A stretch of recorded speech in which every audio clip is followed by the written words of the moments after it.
Meet Uncle Sam. He has a lot of bills to pay. Almost $4 trillion worth every year. Uncle Sam's income is a little over $2 trillion per year.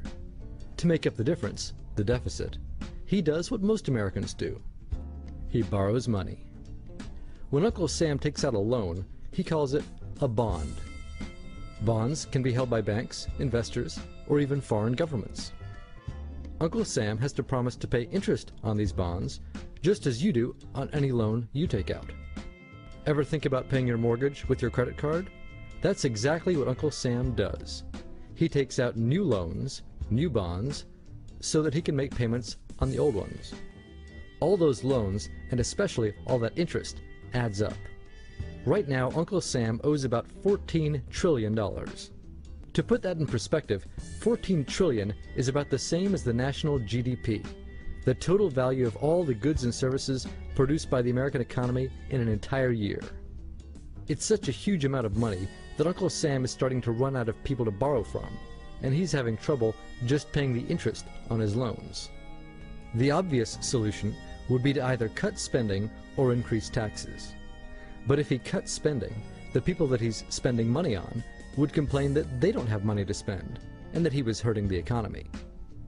If he tried to raise taxes enough to close this gap, not only would people definitely have less money to spend, he'd probably have riots on his hands. So Uncle Sam chooses the easy way to make money. Just make it. He calls up the Federal Reserve, which is our central bank, and, like magic, dollars are created and deposited in banks all around America. The problem is that the more of something there is, the less it's worth. Same goes for the US dollar. The more dollars there are, the less each one will buy. That's why commodities like gasoline, food, and gold become more expensive when Uncle Sam does his money-making magic. The commodities aren't really worth more. Your money is just worth less. That's called inflation. Remember the foreign governments that lent money to Uncle Sam?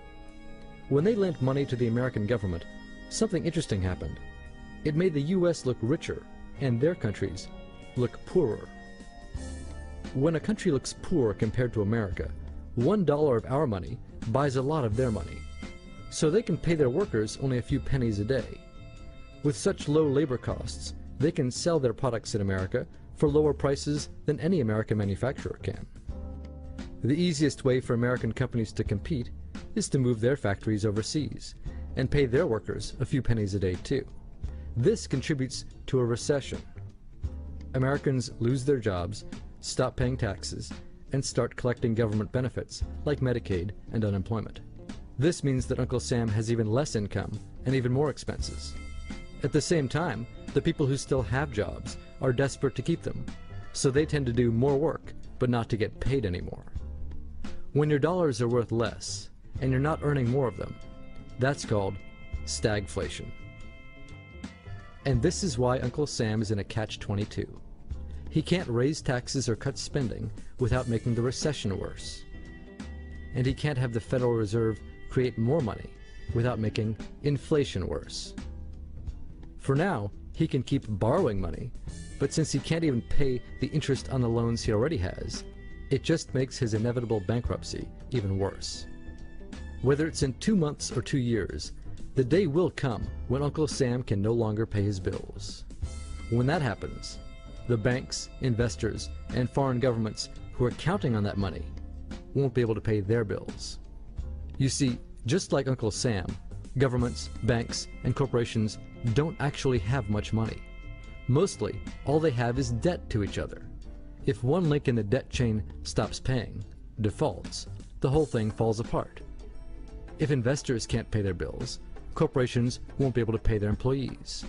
If banks can't pay their bills, you won't be able to take out a loan, use a credit card, or even withdraw your savings. If foreign governments can't pay their bills, their own banks and corporations will have the same problems. That's called a global economic collapse. It's never happened before, so nobody really knows how bad it will be, how long it will last, or even how we'll eventually get out of it. The house of cards has already been built. There's no painless way to dismantle it now. All we can do is to educate each other about what's actually going on, and to prepare for what may be very extraordinary circumstances.